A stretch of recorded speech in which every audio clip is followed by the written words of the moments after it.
Alright guys, welcome back to VALORANT News. Major updates yesterday on the Evil Geniuses FlyQuest situation that's been going down over the last couple of months. Rumour has it that Evil Geniuses were trying to sell their roster slot to FlyQuest, and Riot came in and said, absolutely not, that is not occurring. You'll be forced to field a team for the upcoming season. Should this have happened in the first place? What could the future potentially be if Evil Geniuses? Are they not committed at all to the success of this new iteration of their lineup? Very much enjoyed your thoughts in the comments below. Hit the like button if you enjoy. Subscribe if you're new as always, I would greatly appreciate it. Plenty to get into today. Firstly, just quickly on Sentinels, because they were spotted, as you might expect, in the brand new esports hub. It returns this patch for the VCT international leagues and all the global events.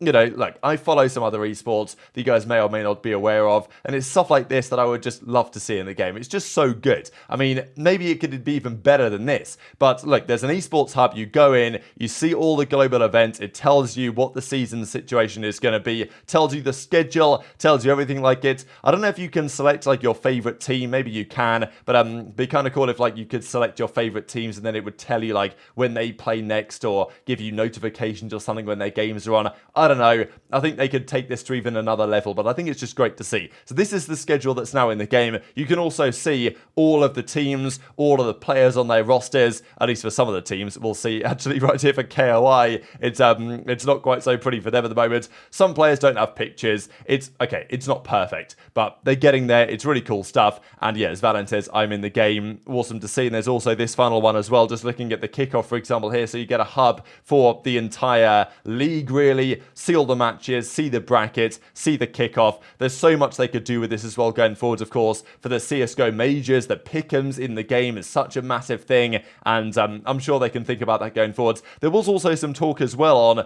could they add this for challenges, right? Because they've got it for the VCT, and at least compared to Call of Duty, where there's nothing like this really. They've occasionally done it in COD, but nothing really to this extent. There was some talk as to whether they could also reflect this for challenges, for game changes, for other stuff like that, and it should be possible. You know, they've coded it, it's in the game, it should be adaptable to the other parts as well, and look, there'll be changes necessary over time, but I think this is really good to see Valorant in the game. Of course, the Sentinels guys are in the game, and yeah, have a look at this, right? As Zelsis points out, they say whoever is starting gets their picture in the game. We've got John QT, Kaplan, Sassy, Tenzek, and of course, you know, that's the coach, the rest of the players. But I guess, as I say, they don't really know right now exactly what the situation is at Sentinels. It's not been confirmed who the sub is and who the starting player is. We know that it's Zelsis, and based on the information we have, it's for sure Zelsis, and Pancada hasn't really been saying too much, but Sentinels have never come up with an official tweet to say, here is our starting lineup, and Pancada is gone.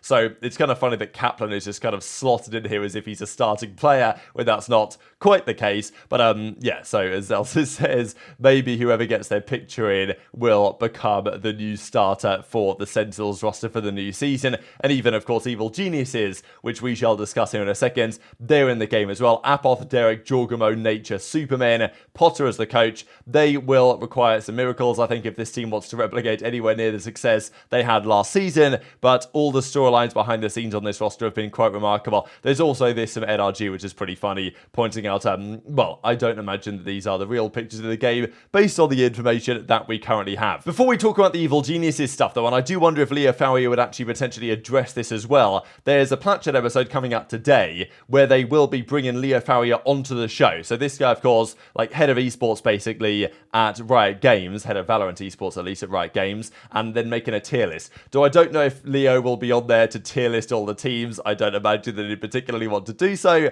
but they will clearly bring him on for some sort of a chat. And Leo gets a lot of flack, and I think sometimes for good reason, right? He's made some questionable statements, he's done some questionable things, and maybe not all these decisions are his own. But what I will say about Leo, at least, is that he is transparent. Like, he will reply to things, he will talk to the community, which is more so than, you know, we've seen elsewhere in other esports and stuff like this. And the fact that he's willing to come onto Plat Chat and possibly get grilled a bit, let's be honest, right? I mean, I think they should grill him on certain topics, certainly on the topic of the season calendar, right there, the fact that it's rather fewer games than we might have hoped for, and maybe certain people disagree or agree with that statement, whatever you guys think. But I think that Leo's definitely going to come on and have to answer some maybe difficult questions on the way that the esport is presently structured. I'm sure they'll be asking him about the off-season and possibly like lengthening the season and stuff like this. We'll see if he gives any answers that aren't like, politicians' answers, and whether there's anything, particularly interesting to take away. But I thought that was cool, really, from all parties. But he also might need to address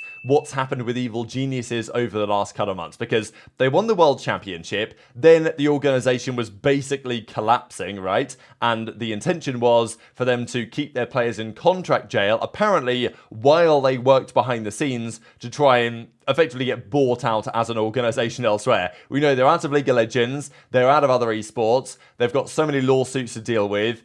EG as an organization might disappear in the near future, but they still exist for now in Valorant because they couldn't sell their spot to FlyQuest. And this is what Alejandro goes into here, actually, looking at the details of the story behind the scenes on just how this came to be, that Evil Geniuses are still in the league after all, despite the fact that we didn't necessarily expect it. We'll say, just because I've noticed it again here, EG and Wolves, you guys see them on the back of the shirt here from Jorgo, back of the jersey. Wolves actually now have a Valorant team in China, but EG still exist. So there's no conflict of interest there until those two teams might play at an international event, which is quite unlikely, so it might not be something to really concern yourself with, but definitely EG and Wolves, given I think at least they're part owned by the same thing, they're both teams in the Valorant League, and if theoretically EG and Wolves are both to turn up to Madrid, there would be serious questions over that, especially when Shopify only became Shopify Rebellion, the Game Changers team,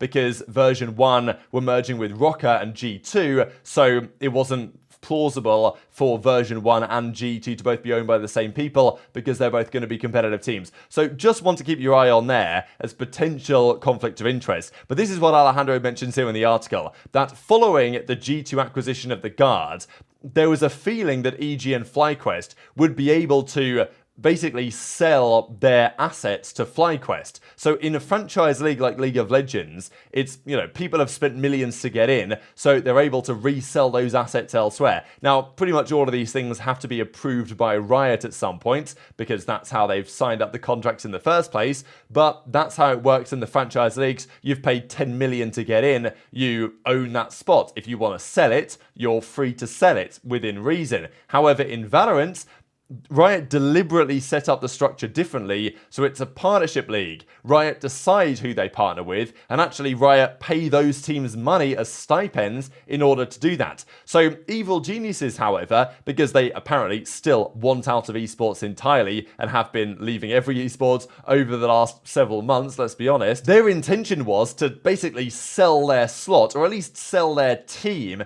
to FlyQuest and have some sort of buyout in place. Now, Riot also said the reason why the Guards initially were not acquired was because Riot said, well, we don't want a bidding war for these players, so we don't want the Guards making any money out of the players getting bought out by an organization such as G2, because that would defeat the purpose of the partnership league if you can effectively just buy your way in by buying out the Ascension winning team. Now, in the end, the Guard just released those guys. G2 were able to sign them, so, it was actually okay in the end, and we found a good solution. But EG was still hoping that they could basically sell their team to FlyQuest, and this is apparently why they blocked all their players' negotiations. This is why all those guys were stuck in contract jail, because they were hoping they could sell Demon 1, Ethan, these guys to FlyQuest. But as time progressed, that never really happened. So NRG, Leviathan, 100T were all showing interest in these players, but EG said, no, we're not selling because we are sticking it out. But actually, they weren't sticking it out, of course, because they were trying to sell their team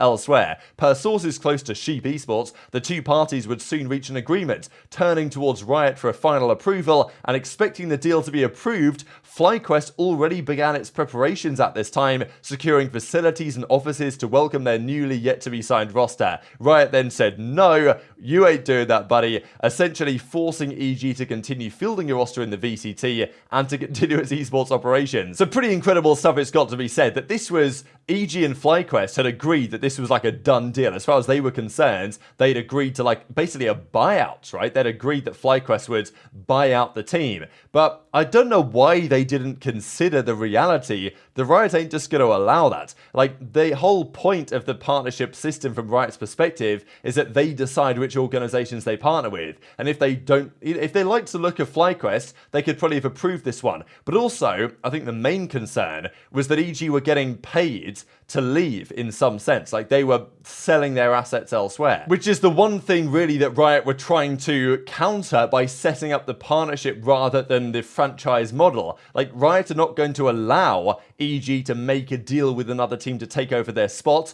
because that kind of implies that other organizations might try the same in the future, right? And that's not what Riot are trying to achieve by the partnership model, where they choose their teams, they pay those teams. Like, the fact that EG are getting paid a stipend from Riot to be in the league in the first place, and then they're trying to also cash out on the back end by selling their spot elsewhere.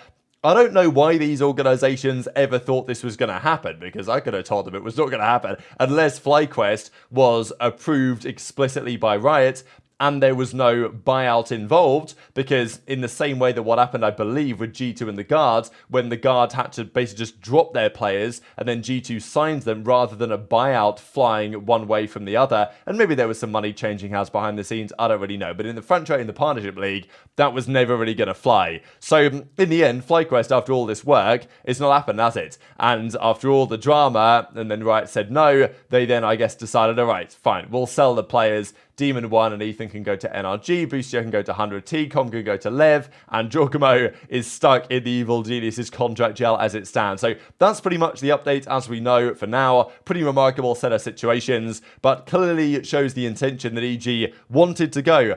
They're not still here by their own volition. They wanted out. They wanted out of this esports. They wanted to win the World Championship and dip as soon as they possibly could. But that is not the reality. They'll be forced to stay. And maybe next year things will be different. And Riot will probably at some point rescind the partnership of Evil Geniuses. As and when they do, then another team will be able to come in of Riot's approval. But I don't think there's ever going to be a world where an actual roster is transferred from one team to another. Riot could kick EG out and they could get FlyQuest in, but FlyQuest would then be of their own volition to choose who they sign, and they would not be paying buyouts for those players necessarily to Evil Geniuses. So kind of crazy situation. Very much intrigued to your thoughts on all this stuff in the comment section below. Hit the like button if you enjoyed. Subscribe if you're new. Take care, and I'll see you next time.